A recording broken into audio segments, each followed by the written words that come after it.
कि आजकल ना लोग कुछ भी कर्म करने से पहले सोचते नहीं है कि उसका क्या उनको फल मिलेगा या उसका क्या आधार बनेगा। तो गुरु महाराज जी, मैं ये जानना चाहता हूँ कि कर्मों का कुछ आधार होता है, कुछ हिसाब किताब होता है, उससे हमें डर के रहना चाहिए या हमें उससे नहीं डरना चाहिए? तो इसके विषय में कुछ बताएंगे तो भक्तों की कुछ सहायता होगी। देखो, कर्म तो इंसान के प्रधान है। कर्म तो इंसान के प्रधान है। अगर वो कर्म अच्छे करेगा तो उसको अच्छा लाभ होगा। हम खेती में जो बोएंगे हमें वही मिलेगा। अगर हमने खेती में गेहूं बोई है तो गेहूं मिलेगी, और हमने कांटे बोए हैं तो कांटे मिलेंगे। देखो, कर्म की बाधा तो ऐसी है, कहते हैं कि कर्म, इंसान का कर्म ही प्रधान है। अगर वो कर्म अच्छे करने लग जाए तो उसका जीवन।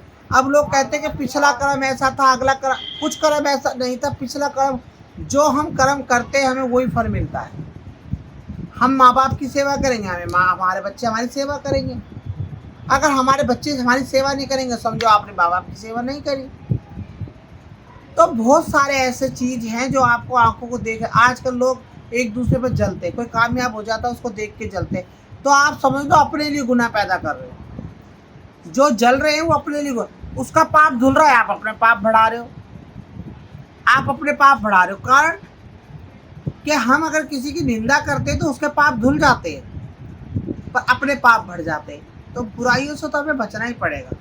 ये पाप तो आधार है, समझे मेरी बात। इसको तो बचना पड़ेगा। और जो करनी है वो अच्छी करनी पड़ेगी। बुरी करनी करोगे तो उसको तो काटना पड़ेगा भाई। जैसे ही कहोगे ना, खेती बोगे के वो पेया कहते हैं ना, बोया पेड़ बबूल का तो आम कहाँ से खाए। तो आम ऐसे नहीं मिलेंगे, आम तो बोने से मिलेंगे। तो आम की खेती करो। ना गंगा नहाने से कुछ मिलता, ना जमुना नहाने से मिलता, ना तीरथ के। हाँ, आप भूखे को भोजन कराओ, प्यासे को पानी पिलाओ, आपके हाजिर नाजिर है सब।